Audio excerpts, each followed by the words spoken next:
In the beginning, the only people who paid federal income taxes were white guys. How did we have that system?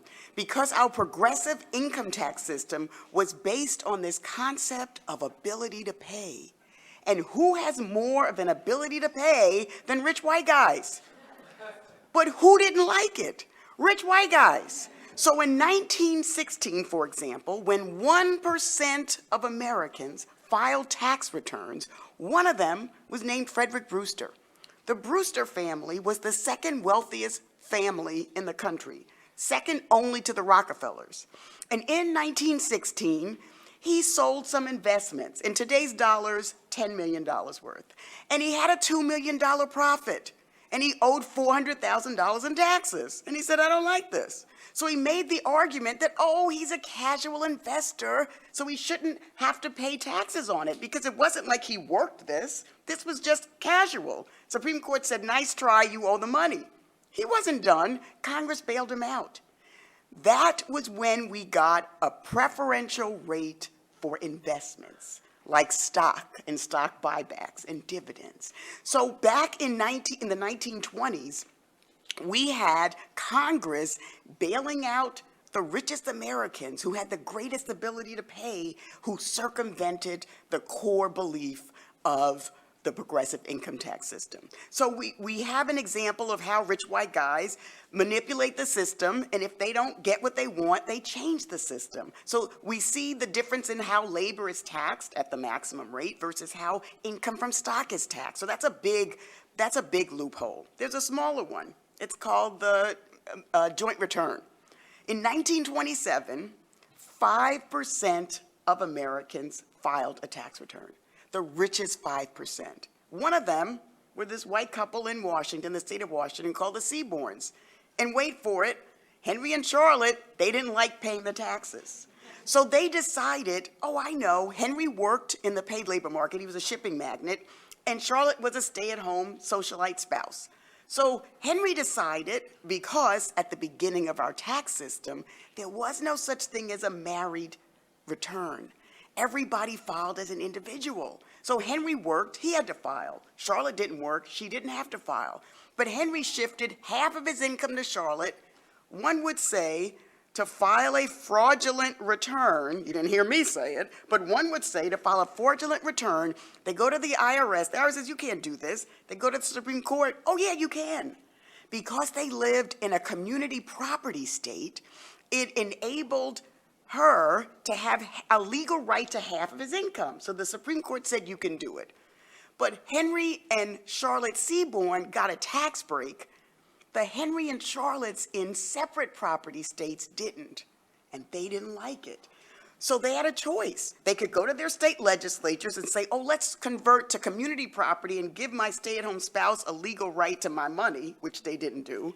Or they could go to Congress and say, yeah, let's get this thing called the joint return, which is what they did do. And what that resulted in is a tax cut for the richest Americans. But by 1948, when we had the joint return, by that point, we also had World War II, and we had the New Deal. So the cost of government increased, and we moved from a tax that only the richest Americans paid to a tax where everybody else paid. And think about it. In the 1940s, in the New Deal, we heard a little bit about this in the Disney documentary. Who was excluded from FHA loans? Who was excluded from GI benefits? Who was excluded? Black Americans. But we were paying taxes. We were paying taxes for a system that legally discriminated against us and prevented us from getting the benefits of our taxes.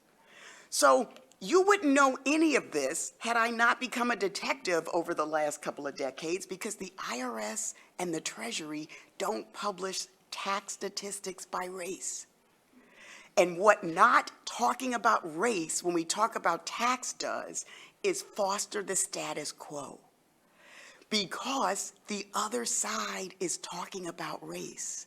The other side is exploiting it. It's fear-mongering. So if our progressive side doesn't talk about race and tax, we've left the field to the other side. And what the other side doesn't talk about is how what impacts Black taxpayers today is going to impact white taxpayers tomorrow. So here's an example with the joint return. So we have the joint return.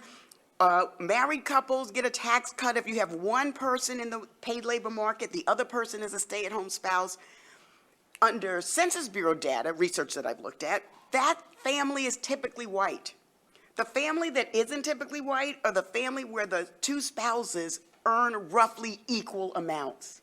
And eventually, the tax law disadvantaged two equal wage earner spouses. So Black married couples, like my parents, paid higher taxes because they got married.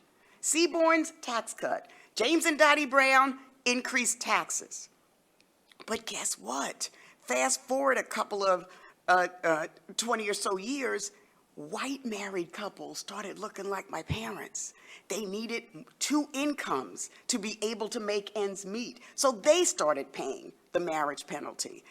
And as a result, I think it's the reason why the 2017 Tax Act eliminated the marriage penalty for most households outside of the earned income tax credit. So what happens in Black families spills over to what is going to happen to white families. We cannot talk about race and tax, or we cannot talk about tax without also talking about race.